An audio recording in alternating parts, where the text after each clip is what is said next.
Patreon Discord movie club. I'm Ben Gabriel, a longtime listener and nerd.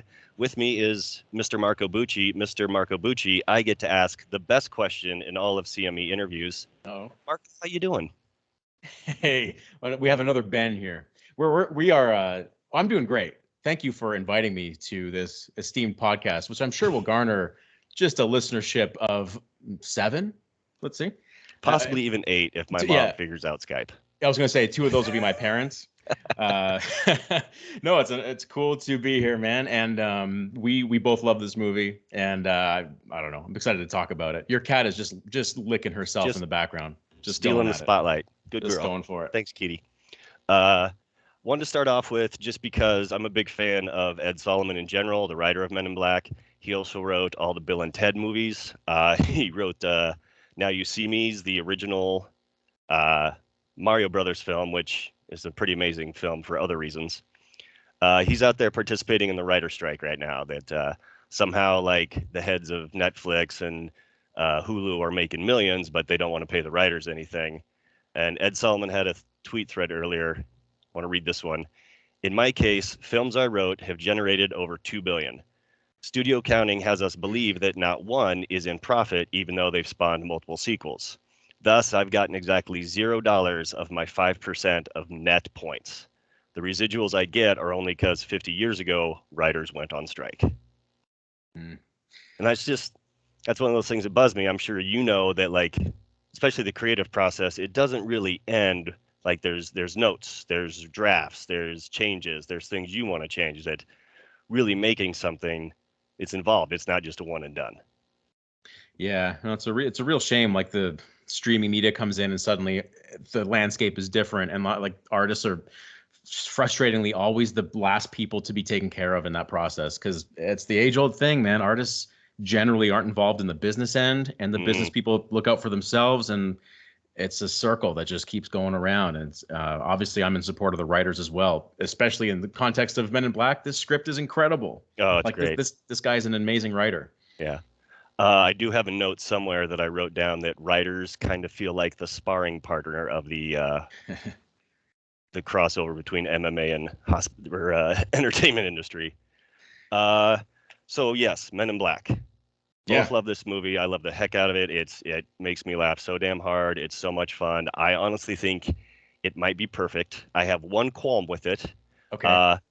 When did you first see it? When did you first get into Men in Black? Yeah, I was going to ask you the same question. I did not see it in theaters. I would have been this is 1997. Mhm. So I'm 15. No, I'm 15 when this movie comes out. So it was on my radar, but I just didn't go.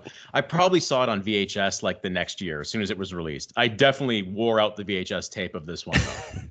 I've been in that position too. I got lucky. That would have been about my senior year, the summer after my senior year of high school. Okay. So own car, and you got some of those days. It's like, well, it's 100 degrees out. Maybe we need to go sit in a theater all afternoon. And I Yeah. think I saw Men in Black 3 times in the theater. Oh, nice. Yeah, it's a cool movie. It's also, I really like it. There's a lot of it that lends itself to the theater feel. For sure. I mean, definitely a big action movie. Yeah, like we're talking, Steven Spielberg produced it, was going to direct it, decided not to. But, we've got the Spielberg-esque style of shooting here, Mm-hmm. and storytelling as well. I don't know to exactly what extent he was involved in production, but I do know he was heavily involved in the casting of Will Smith. That's what I've heard, yeah. Yeah. Well, and then also director was Barry Sonnenfeld, who did both Addams Family's movies and just makes some great movies all over the place. Right. That's the thing that hit home for me with this and Barry Sonnenfeld was his just aptitude for humor. It's just kind of pitch perfect in this movie, and it's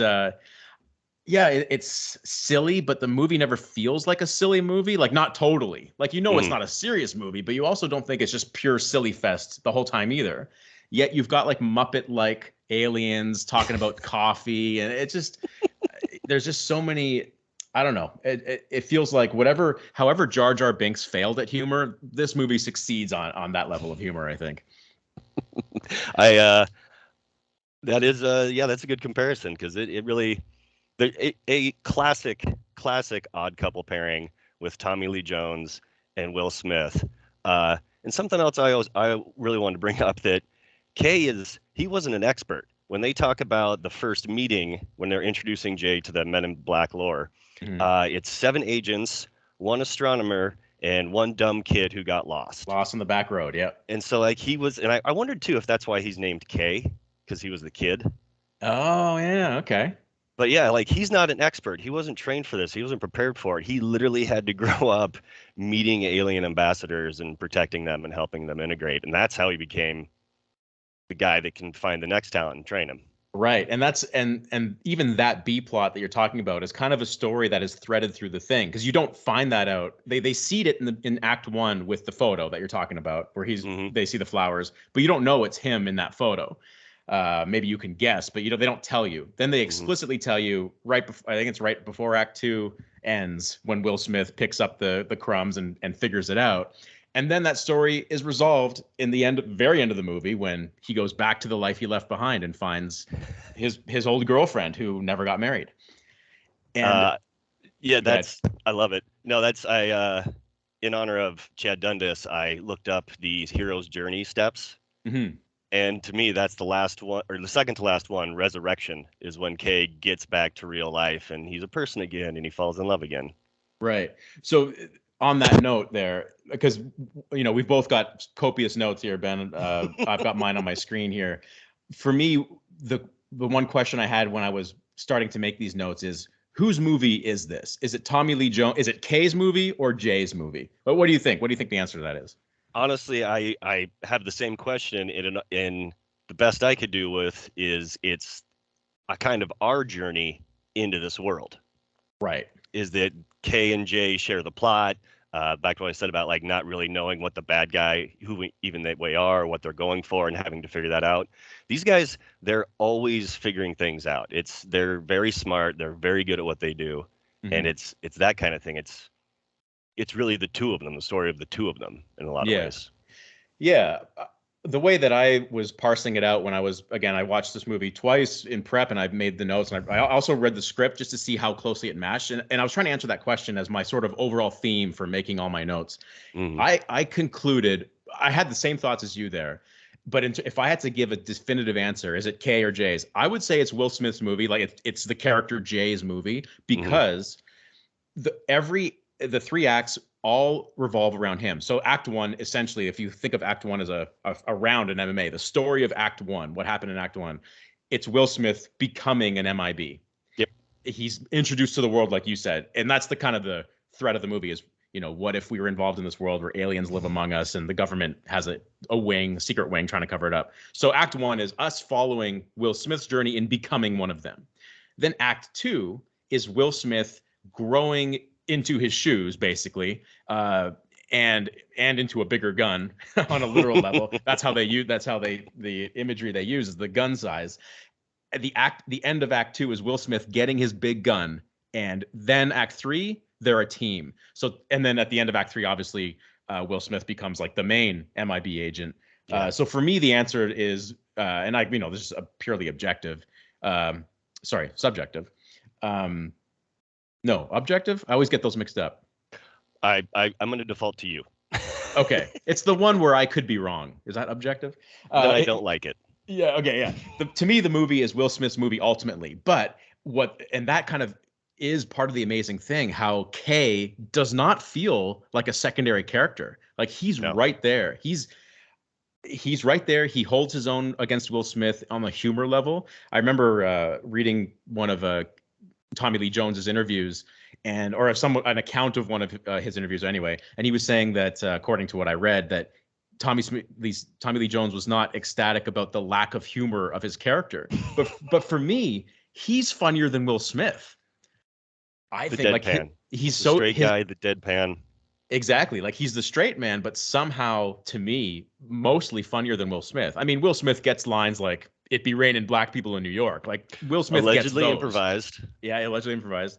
Will Smith, he gets to say like, "Yeah, some dude gave me this card." He gets to say his Will Smith stuff. But to me, it's the Tommy Lee stuff that is actually funnier, especially in hindsight. Like, this movie's 20-something years old, 23 years old-ish. And then I remember, before I rewatched it again, I kind of remember Tommy Lee Jones more than Will Smith. Yeah. Well, and it's that character too. He really only acts like a fool twice, and they're both to be completely deceptive. He acts like he and Will Smith have been out all night drinking. Oh yeah. The joke about, I think it's about a rooster in a bucket of popcorn at the movies. I don't know. And then the second time is when he acts silly in front of the bug and says to eat me. And same thing, that's a trick. Right. He's getting where he wants to go, and every other time he is a rock, and I love him. The scene when they're leaving and Will Smith's like, "Okay, have you ever flashy thing me?" And he's like, "No." No. "No, you ever flashy me thing?" "No." And he No. just all the way out one note. Yeah, he he makes it this world, which would be just bonkers if Will Smith was the first person you met in this world. But you meet Kay, and Tommy Lee Jones's Kay is a badass in this movie. Yeah, absolutely. And it's from line one. Like I think the first time you see Kay, I could be wrong about this, is when Will Smith is in the interrogation room after running down the alien, and after the cops leave, Tommy Lee Jones comes in and says they were gills. That's his first line, right? No, sorry. I mean, okay, he's in the very first scene, but I mean his Yeah. first scene with Will Smith Yes, it is. They were gills. He they were wasn't gills. blinking. He was breathing. Yeah, he's breathing. And then Will Smith's like, what? And he's like, he was out of breath. And like just the way the deadpan, like matter of fact, like it's old news way that he drops that line, you just fully buy into this character being like the man, like you said. And the movie needs that because this thing is the runtime's an hour and a half. Like this thing goes at a clip that is pretty astounding. Like every scene, and I think we're maybe recent movies, we're not quite used to this level of efficiency, but every scene moves something forward. It either moves the plot forward, like the alien plot, Yep. or it's moving the character relationships forward and Will Smith's ultimate arc forward, or oftentimes both. And that to me is a writing kind of like masterpiece that when a tight movie can do this. And I can probably count on, I don't know, got a couple of hands like movies off the top of my head that accomplish that. Maybe like The Iron Giant being another one. I'm a big fan of Brad Bird. Maybe The Incredibles. Yep. Like there's, I'm thinking animation because I'm an animation nerd. Something like Toy Story, where every scene feels like it can't be deleted because it progresses something forward. And if you lose that scene, suddenly there's a gap there, and you're like, oh, how do you move from one scene to the next? And yeah, so the movie, my whole point there is the movie needs you to buy into Kay right away. Yeah. So then to your earlier point, we can then follow Will Smith into the world. I also really like in that scene where, and again, it's just Kay's the man, and he believes that Jay saw what he saw and wrote down what he saw. He didn't try to hide anything. He didn't try to lie about it. And he says, "Did he say anything else?"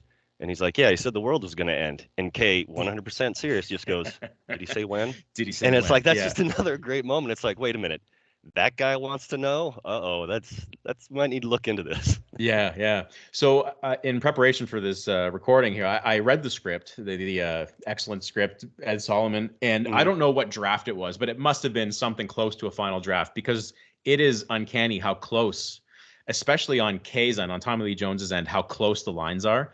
Yeah. Very little improv on the Tommy Lee Jones end, much more on Will Smith's end, obviously, because he brings his Will Smithness to it. Yeah. But when I read the script, if I tried to divorce myself from the movie, which was difficult because obviously it's imprinted in our brains, but it's when you read Kay's lines, there's so many possible interpretations, which I guess every actor has with every script, but I can imagine so many different ways where someone could make it too corny or cheesy, but Tommy Lee Jones just plays it so straight and deadpan, yet I think with the edge of humor, it's just this pitch perfect performance that is really something to behold, I think.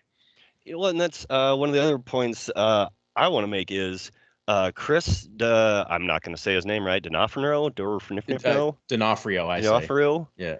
He's fucking incredible. That was like 5 or 6 hours a day of makeup. It kept getting worse as his Edgar suit got worse throughout the movie. Yeah. He wore leg braces so he couldn't bend his knees at times. He would tape his ankles so he had to limp. He watched bug documentaries, and that's why he's so twitchy and clacky with his jaws. He's incredible. And to me, like, another thing about this movie isn't anything without that incredible of a bad guy. Yeah, and I'm so glad you brought up Vincent D'Onofrio. Like he just incredible method acting, what do you call that? Just physical acting. Yeah, just literally you literally feel like there's a much larger gross thing Yeah. inside his big body. Yeah, He's not not a to small mention guy. that's right. And I'm assuming that's his voice live on set. Unless they dubbed it. I actually don't know the answer to that, but it feels I mean it's his voice. Whether they dubbed it or recorded it on set, I don't know. But just the voice he puts on is Yeah. just so good. And like I even in my notes I have so many little moments where Vincent D'Onofrio does these gestures that could not be like maybe they were rehearsed, but they feel so spontaneous. Like for example, when he kills the High Prince and Yep. the whatever the other guy, and Lurch. yeah, and he's exactly, and he's exiting, he's escaping the diner, and yeah, exactly. He passes this random guy, just does this hand thing. I had to pause the movie because I was laughing at just the acting choice there. And I love that. there's another time he does it too, and I actually don't have it written down, but there's another one like that. Damn it, it's later in the movie. I don't know where it is, but I've just got little one of things like that. those Yeah, what is it? when he's trying to park the bug truck and spy on the High Prince leaving the jewelry store, and he just keeps spazzing out behind the Yeah, wheel. And then he yeah. finally locks up with this weird face, like, "Purr," and drives off. Yes. It's like the bug is getting getting stir crazy in the human suit over Oh, yeah. time, Oh, and yeah. he just tracks it so well. And I don't know if they shot this movie in sequence, probably not because they never do. Just keeping all that in mind, the actor has to know, okay, where am I in the movie? How is the bug feeling in this Edgar suit, or Ayer suit, we should say? Egger suit. Ayer. That wasn't Ayer. Just the way she says Edgar is amazing. It's just an iconic thing. Even that Uh, little thing. I also Anyway, love that when Will Smith goes to drink the lemonade yeah. and he makes the horrible face and spits it back, it's like, oh, yeah, Edgar ate all the sugar. There isn't any sugar left for her lemonade. It's just lemon water. I have to admit that's something I only figured out when I read IMDb trivia. Oh, yeah? Oh, Yeah, it's in. Oh, I I didn't get did through all not the get that. trivia. Some of it was so weird. Yeah, You mentioned earlier we talked about wanting to go through the movie, yeah. just kind of like as a framework to talk about the different scenes. So, um, sorry, drink water. All right. Uh, so a lot of this was filmed in New York. A lot of it Mm-hmm. was at Kaufman Astoria's studio. And you can really see some of that in some shots, specifically those first shots in Arizona. That's all inside the soundstage in Astoria. Oh, But it that's gives, to awesome. me, it gives you those giant flat black backgrounds, so you don't even see the stars until the other agent looks up and says, "They're beautiful, aren't they?" And you're Mm-hmm. like, "Oh yeah, there's stars out here." Uh, as far as setting the tone, introducing characters, going from the hero's journey, the ordinary world, Yeah. where this is what's ordinary.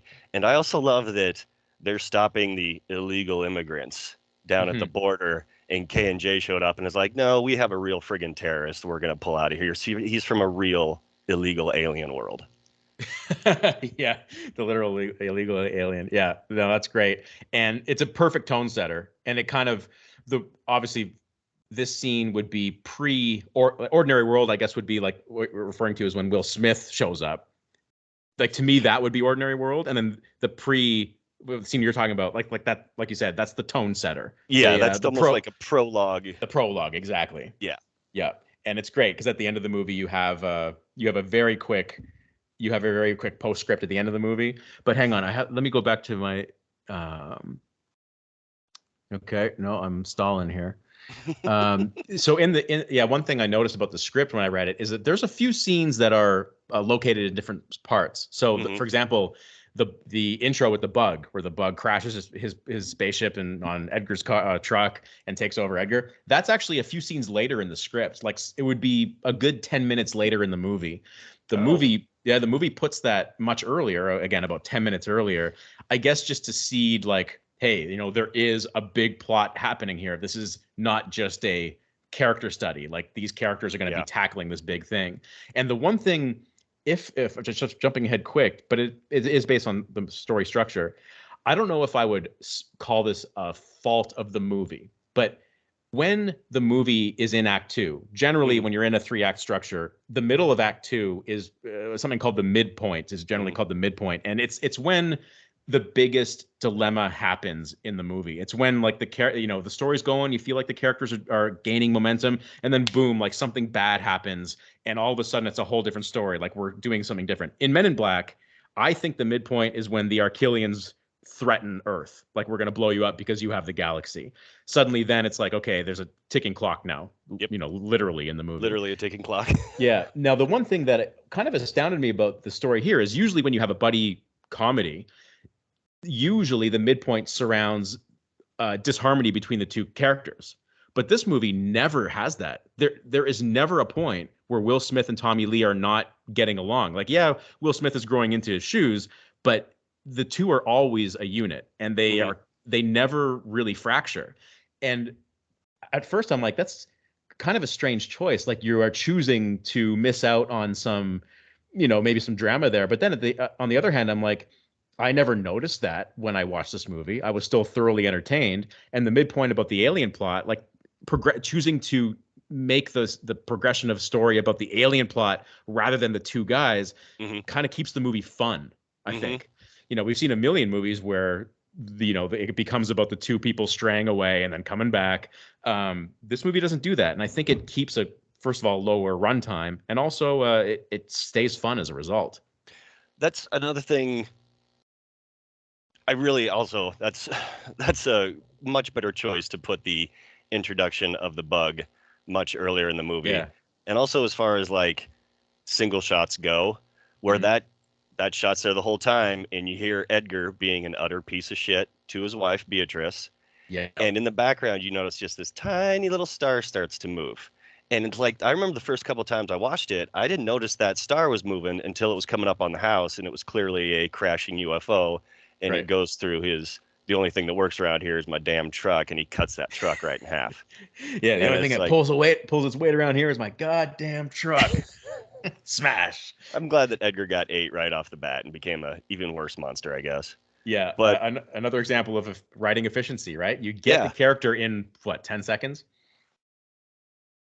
Great mise en scene. So much happens. Like, it tells a whole almost 3-act story, in just seconds. And now there's something bigger and worse out there. By the way, just to quickly interject there, the way the script says, the way Ed Solomon writes that in the script, it's kind of funny. Even just it only works in text though. The script says, like you said, you don't notice the star, but there is a star. It's getting bigger. It's from tiny seed to pumpkin seed to watermelon seed, and then the script goes on. He's like, the star is in full fruit metaphor now. And that's something in the script that you can't put in a movie, but the script itself is funny. That's funny. He's a funny dude. I really enjoy. The Bill and Ted's alone, that guy's got a sense of humor. Yeah, exactly. And also, as far as story structure, one thing I like about what I kind of call like that ordinary world call to action mix at the beginning, where we meet Will Smith and his thing, just like Kay. He's not an alien expert. He's not a ambassador of any kind. He's not a space scientist. Like, he's really just damn good at his job. And he's so good at it, he really literally runs into this whole other world, runs down a guy. Yeah. And turns out he's got gills, and he has some gun that follows the Galaxy Quest joke, where the biggest, scariest science fictions in the world, weapons in the world, when you use them, they look like bad TV effects. So he drops the gun, and it's like a poof of glitter and disappears. And it's like, all right. But good way to get rid of the weapon, too, as far as script ecology. But I also just love that there's no horrific thing that happens. Like, it's not a revenge movie. It's not like, oh, his girlfriend was about to graduate and the spaceship landed on her. It's like, he's just so damn good at his job. One of the other best in the business, Agent K, finds out about him. He's like, yeah, I want you to come try and work for us. Right. And that's just such a great way to launch the real story part of the movie from there for me. Right. And the script has to hop over a pretty contentious bit of work where it's amazing that they pull it off. It's the scene where Kay gives Will Smith the night to think about it, right? And you see Will Smith on the bench all night, sitting there looking at the stars, looking at, out in the horizon. And the next day he's in. And as when I'm reflecting on that moment as a human being, I'm like, there is no way you could make a decision like that and just be cool with it. But the movie doesn't deal with any Yeah. human emotional fallout. Like Yeah. there's no mention of Will Smith's parents or girlfriend or whatever he might have in his life, whoever Got he to might make a have in his phone life. call. Got to make sure somebody feeds my dog. Something, you Exactly. know? That is just not in the movie. And to Yeah. me, that's really just a gutsy choice to say, no, we're just not going to deal with that. And the audience is going to go along for the damn ride. And they were like, we do. And Yeah. I think a lot of movies, like imagine this for like a TV series, there you'd have a whole episode on the fallout of the decision, right? It'd be one of the first episodes before you even met Agent J. You're like, well, who's this guy? Why is he in a fight with his girlfriend? Yeah. There you go. Exactly. And I mean, not to shit on the TV stuff. I love long form episodic stuff, but Yeah. there's nothing cooler than a very tight script and very tight film like this. And I just like him lean. exactly like him lean. It's felt like Michael Bisping at the end of his career there. The what was it?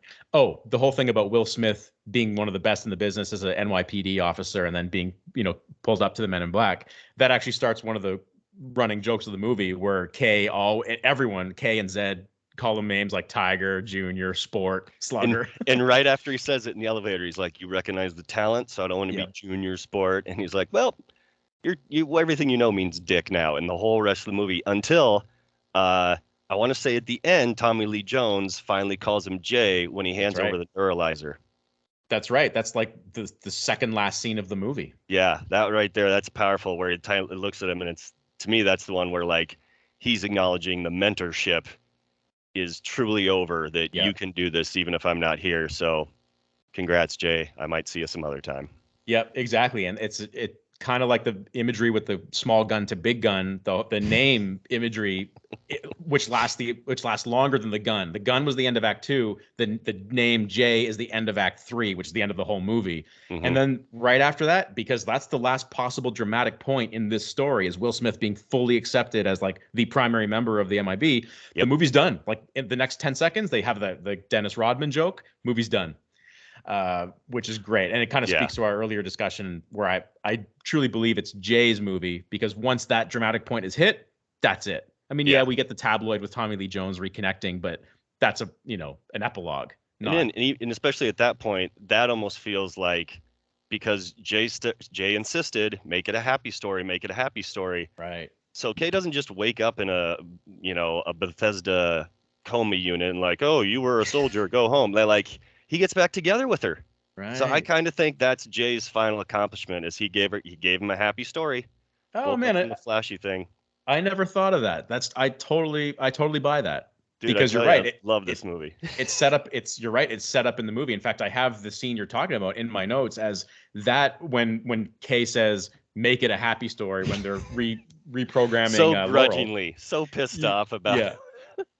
But it is the first time that Jay has any influence on Kay.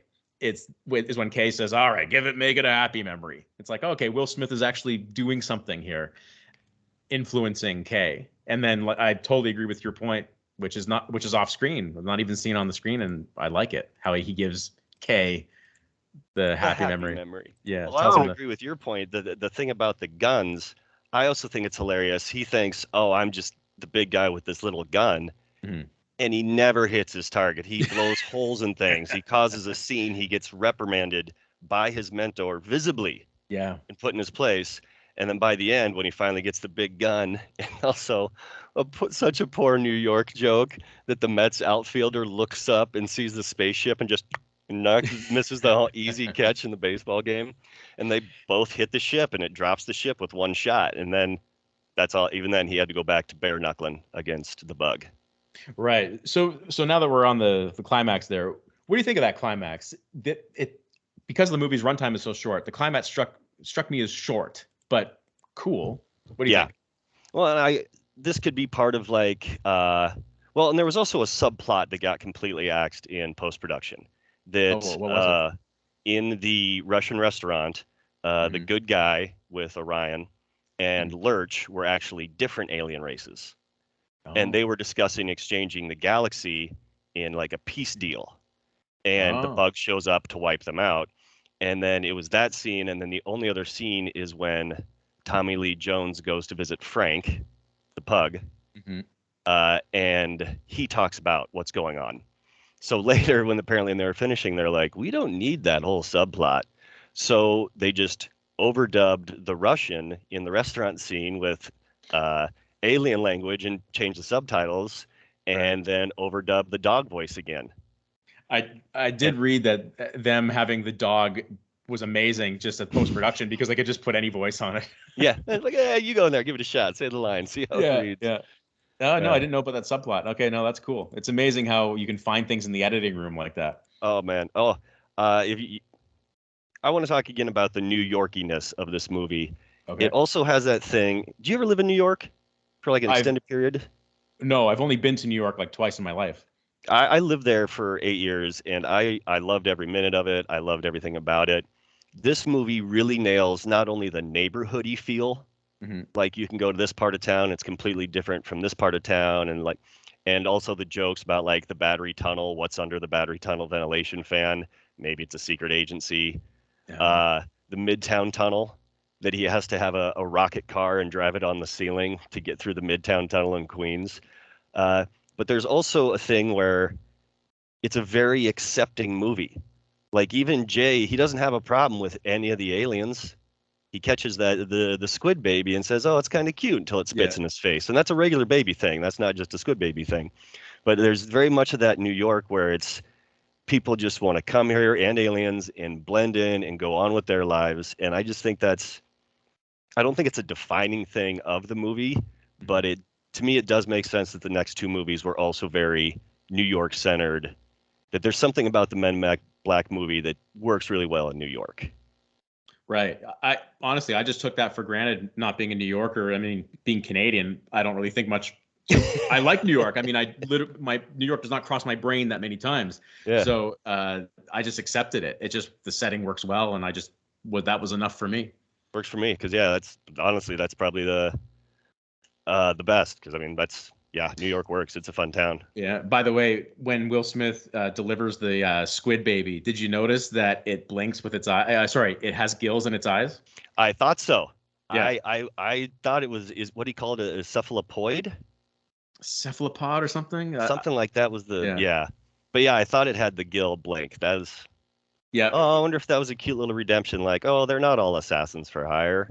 Right. Sometimes Right. they just their dad wants to work in the deli, you know. And that's something I didn't notice until my rewatch for this podcast was, oh, the little baby has gills in its eyes, just, to bring home that tiny little subplot at the beginning, which didn't need a conclusion, but it got one.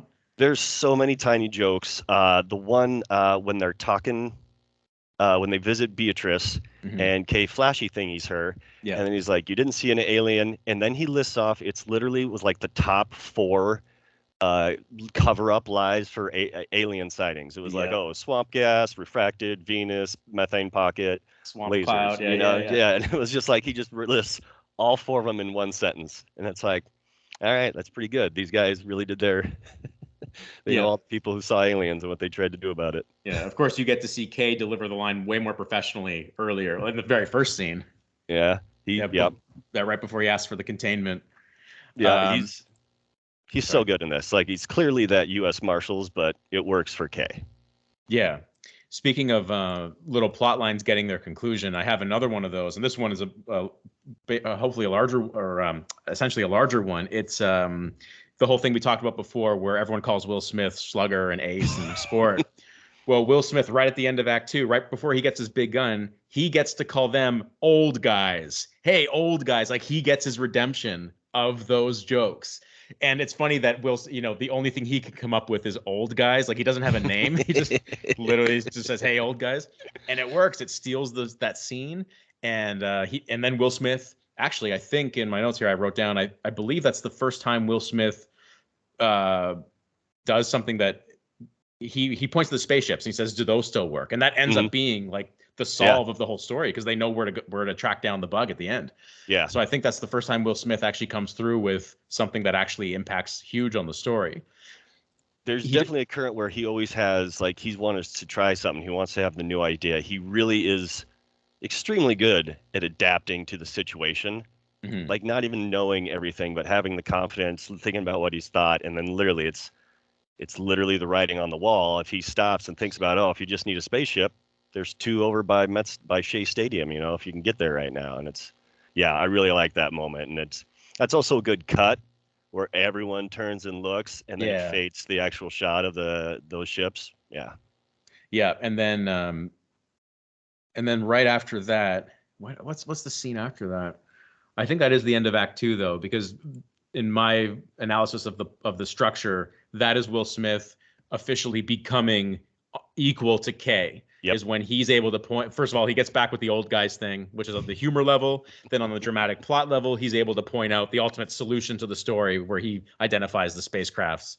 And then we're into Act Three, where they're in Act Three. Right after that, they're basically equal members. Like Yeah. K doesn't call him Jay till the very end, like you pointed out, Ben, but he does. If you look at their acting, he is with K as an equal member, just body language wise.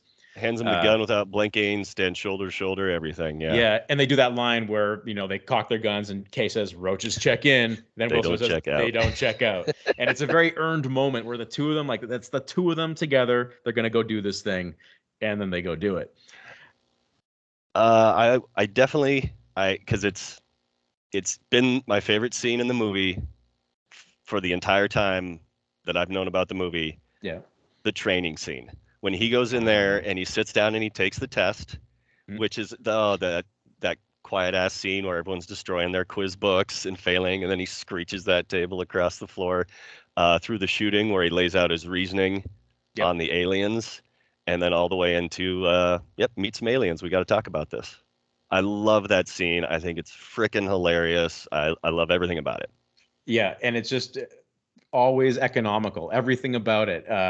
And even it progresses the plot story that the Will Smith is the right guy for the job, but he also gets to drop those probably some of the funniest lines, like the best of the best of the best, sir. With honors.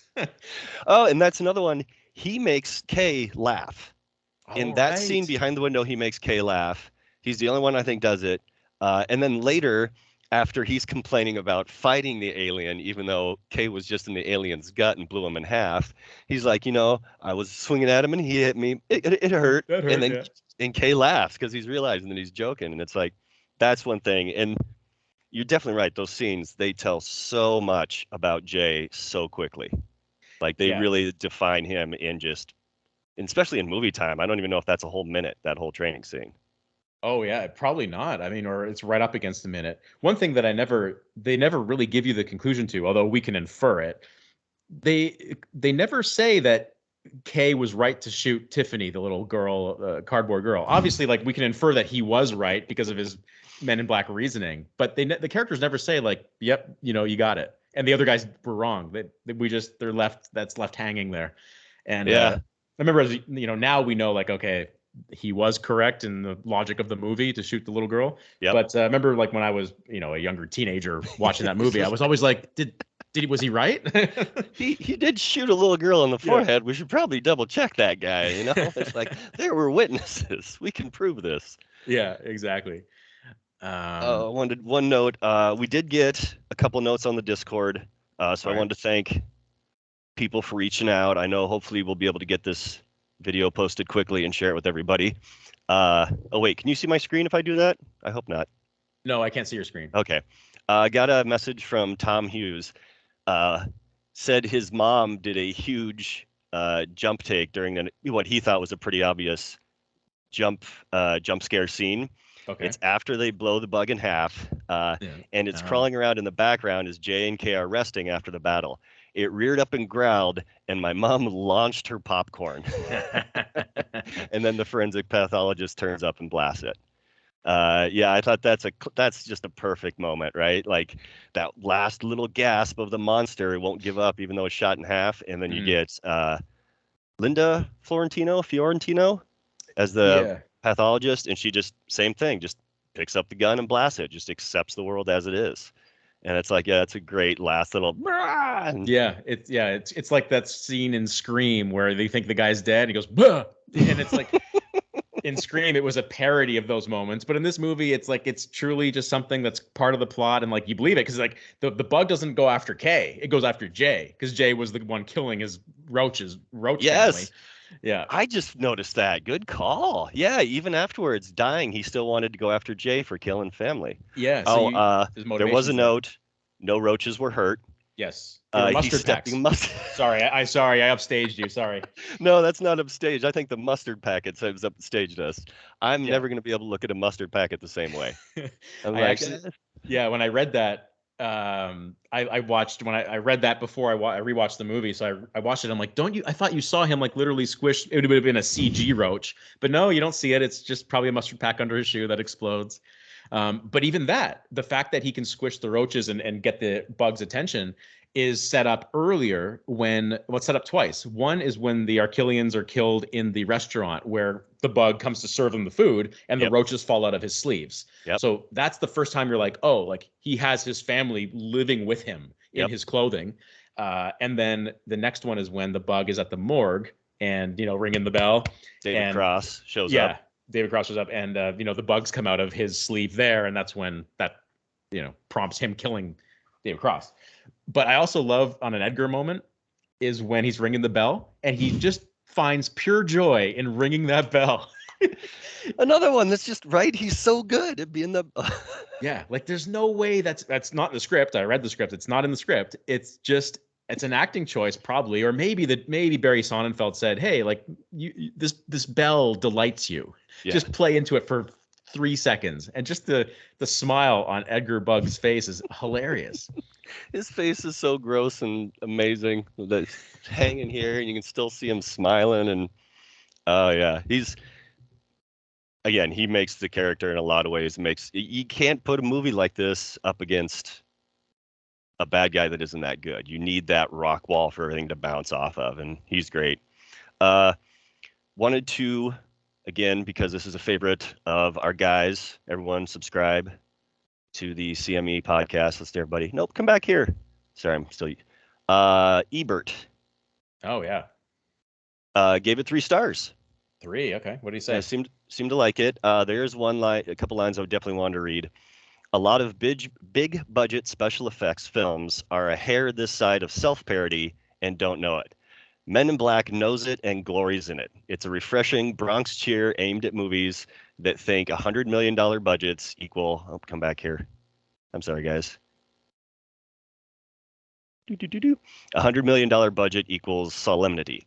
This is not a film about superheroes, but the adventures of a couple hardworking functionaries. And I really like that they aren't heroes. They're just doing the job and they're doing great at it. And they end up saving the world again. Yeah, it's one of those things that it maybe is becoming more rare where it's like the story drives the effects rather than the opposite. I mean, we've seen so many movies like things like Jurassic World maybe just popped into mind where it's like it's about the effects and then the characters kind of respond to that kind of thing. Where it's fully story driven. And I read that at the climax scene where Will Smith is encountering the bug, they wanted to do that practically with a costume bug, and it just wasn't looking right. Will, had to be a lot more menacing, and it just needed more interaction with Will Smith. So they scrapped it, reshot it with a CG bug. And I tell you, man, like I'm a big time visual effects enthusiast. In fact, that visual effects was my first ambition as a career. I wanted to be a VFX artist. And this movie, and that was in the 90s. So this movie is right in the heart of when I wanted to do that kind of thing. So I actually I remember I had magazines about the Men in Black visual effects. And I still think that bug looks good. Like it looks great. Looks great. It looks totally like great. A greasy cockroach that just slid out of a guy's rotting skin. Yeah. It's odd to me on a story level. This is not a VFX thing, but on a story level, the bug can talk the whole movie, but then can't talk when it's in its real form. Like to me, it was a little strange. But I mean, I guess dramatically, it would be a little too goofy if a bug like that was talking, like on screen. But no, the effects look great, and it's kind of funny to hear Ebert talk about like effects extravaganza movies where it's like, this was 1997. Like if Ebert could see where we are now with effects, Men in Black to me does not feel like a special effects extravaganza. I actually really enjoy a lot of the practical effects that they can get in and can do, specifically all the makeup and costumes. But I feel like an idiot that I've gone this far without bringing up Rick Baker, Mr. Monsters of Hollywood. Yeah, he did a lot of these monsters in this movie, and they're the reason the movie looks like it does. Yes. That's the 60s airport scene when they're walking through the lobby and they're Customs. Customs, do you have Yeah. anything to declare? And just monster after monster after monster, and they all look just so different and fun and weird. And just throughout that whole thing, it's just like another person that on the making side, on the background side, that yeah, I want to say he really worked on making the roach to wear, and then Right. was kind of pissed off when they went CGI with it, but I'm glad they Yeah. did.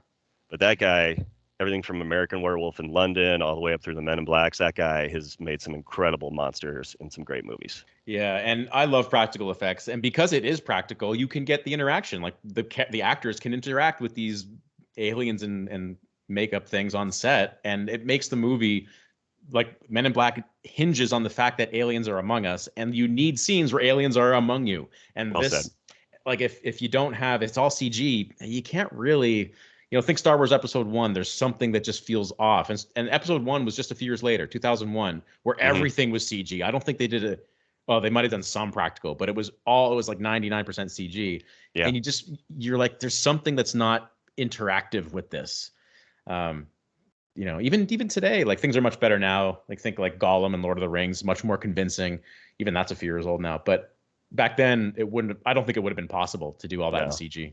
No, I think that you would have lost a lot. And I think it's exactly what you said, that interaction of there's literally aliens among us, so put aliens on set with us, Yeah, that thing. exactly. Yeah, beautiful scene.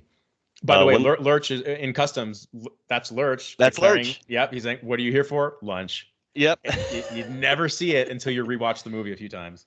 Tight movie, clean. Just clean. I will say there was the one thing I don't like, and it stinks because it looks really awesome. It's really visual. It's when David Cross is stuck to the ceiling, and Tommy Lee Ah. Jones all of a sudden has a cigarette and not just matches, but wooden matches, and he strikes one, and that goo hits it, and it's just to me that's the only time it really feels like the Deus ex machina, the hand of God Hmm. making something happen in the movie to advance the plot, and it's just weird to me that those cigarettes come out of nowhere.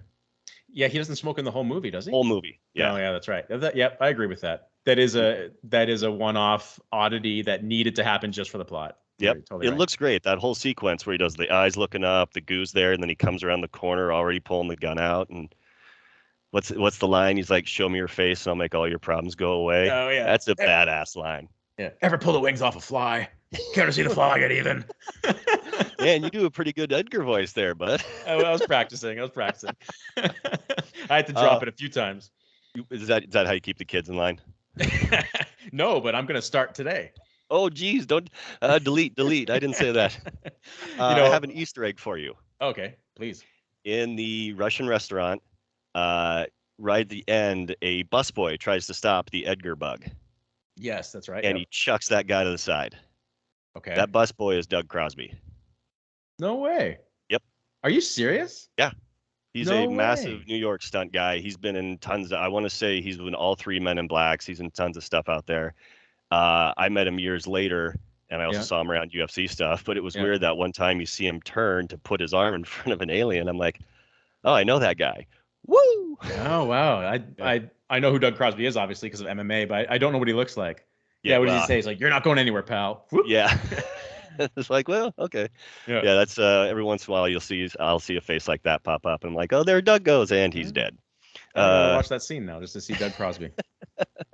uh, Wanted to just kind of turn it over to you. Are there anything that you think we missed that you just wanted to talk about? Uh, any actors you Yeah. want to bring up? Any other production that you really loved? Just scrolling through my notes to see if I could answer that. But honestly, I think we covered things pretty well. We're at a good, healthy 48 minutes according to my timeline here. I think that's a good length. One thing that bothered me, not about this movie, but about the sequel, is Linda Fiorentino doesn't come back for Yeah, part two. That bugged me. I'm still not over that. It's like, man, they set it up so beautifully, and I don't know why she didn't come back. I actually tried to look it up. I couldn't find anything. There's probably some either conflict of schedule or business, not interested in the business. But yeah, I wish she came back for part two. she's so good, and she's Yeah. one of those, especially like this is gonna sound so mean, but like in Hollywood, like women like her, where she Mhm. can be a badass. She's always also very attractive. She's good at what she does. It's like, well, in the second one too, I didn't really like the second one. It frustrated me. They Yeah. had Johnny Knoxville with his own head coming out of a backpack, and then they had a woman Yeah. walking around in lingerie the whole movie. And Right. it's like, Yeah. if I was Linda Florentino, maybe I'd see if we could take it back to the writers in a couple spots before I agreed. Yeah, no, that's a good point. And like she had the K energy, that deadpan, and it was so good. Like she's captivating in this movie. And yeah. Anyway. She would have been the perfect straight Yep. person to Yep. the loonier happy person in that same team up. Yeah, exactly. But that's part two, and like you, Ben, I was not a big fan of part two. In fact, I don't even really remember it. I remember certain points, but yeah. We really want to get nuts. So I'll go on rants about part two and part three because Men in Black One is so damn good, and then the sequels they feel just like sequels to be made, and it's a Yeah. letdown. You know. Yeah. And I mean that's classic Hollywood in a nutshell, right? Yep. Yep. Yeah.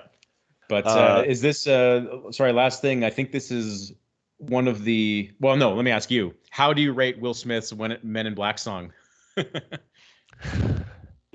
Is it yeah, out of where do his you put it? movie songs, out of Will Yeah. Smith music, or Let's say movie songs. okay, better than Wild Wild West. Oh, I disagree. Well, but then I want to say Wild Wild West had the Yeah. much better live performance Okay. at, was it like the ESPN Music Awards? They had all the dancers, they had Right. Stevie Wonder came out, everything. Yeah, it was. Nice. Men in Yeah. Black was also definitely of a certain time. Oh, for sure. Like Yeah. I watched the music video yesterday and I'm like, oh man, this is a time capsule for sure. And it's funny how Tommy Lee Jones, Linda Fortino, they're not in the video. Nope. They're like, no, we want nothing to do with this. You have fun with your music. We Yeah, like you. yeah. We're gonna put a cheesy CG bug that like low budget CG bug dancing with Will Smith. Also, didn't they change the color of the flashy thing to blue for the video, or did they just do that in the second movie? Oh, I think it's red, but I could be wrong. Because Maybe Will I'm just Smith at the thinking end of of the the second video, movie. he Yeah, flashes. Yeah, no, I'm pretty sure it's red, but I don't know. probably still contractually the first movie had to be red or something. Yeah, it makes me want to read the comic books. I have to admit, I've never read the comics. I hadn't either. I want to say that's something that Tom Hughes pointed out too in those messages. I didn't know it was a Marvel property until it pops up in the opening credits. Right. And like Tom even said, like at the time he was into comic books and he appreciated that because the cool movie kind of made comic books cooler a little bit too at the time. That if Right. Marvel can make this movie and it's Sony distributing, and then these are Marvel comic books, it's cool, you know. Absolutely. And I guess That it'd be a might be how bit. they got to Spider-Man. Well, I was going to say, we'd be a bit remiss if we didn't mention that this movie was huge in spawning the whole comic book adaptation thing. I I guess I don't didn't think. even consider the place, but yeah, it would have to be. Yeah, because Spider-Man was like 99, 2000. It was after Men in Black, Yeah, it was obviously, pretty and close after. it was pretty And that close would after. I read a little thing that I can't remember what it was or the veracity of it, but someone was saying that Spider-Man was a result of Men in Black's success. I don't know to what extent that's fully true, but I mean, it makes sense timeline-wise. yeah, heck, I could see that. I could totally see that. Yeah, and here we are today. But no, I'm going to make it a little mission of mine next time I'm in a comic store to see if I can find a physical copy of the Men in Black book. That'd be awesome. I'll let you know Be if I something to find check it. out. Yeah. Marco, thank you so much for doing this. I'll try to get the video up so other people can check it out. Anything you want to share, your handles, where you're at on social media so people can follow you, anything like that? Oh yeah. Well, first of all, man, it was a blast talking to you, Ben, and about this movie. We both love it, and I think hopefully it comes out in the dialogue between us here. Thanks. Yeah, no, I'm on Twitter. You can find me at Bucci blog. Bucci is spelled Bucci blog. Instagram, same thing. And I have been meaning to be more active on the Discord CME community. I'm sorry, I log in there to lurk every now and then. I'm like, man, I want to participate, and then for some reason, me and Discord don't get along. Like I always forget to log into Discord. I gotta make a note, just have it open in the background and see what's going on in there every now and then. Feel like an imposter here because you guys are all on the Discord and I'm like some guy who's almost never on there. But no, I'm a CME guy since day one. I was listening to episode 1, so I am one of you. I found out about you with Ben Folks back in the day. I think talking about that, maybe that Anderson Silver piece, Yeah. whatever they got you going. But yeah, been a Yeah, fan for a while. Yeah, oh, thanks, man. Well, it's I learned how cool you were, Ben, during the Primer podcast when you had that novel email that Ben Folks read in its almost in its entirety. Yeah. But you were like, "Oh, this guy's really thinking about this movie, about how the unreliable, the nature of the unreliable narrator in a time travel movie. They're like magicians." And I re-listened to that podcast a few months ago, and I'm like, "Oh, these are some really good points." Oh, thanks, man. I enjoyed that. I'm kind of a lunatic when I get into things I like. So that I kind of let that one go. Well, hey man, if you need another guest, if you're lacking in guests for a future movie club, I'd be happy to join you. Means a lot, man. Really appreciate it. I'm going to try to end this call without deleting any of this wonderful talk. Yes. I just get a hit end, right? We're good? I And think I can so. clean up later. All right. Thanks, man. You have a good one. You too. Bye, guys.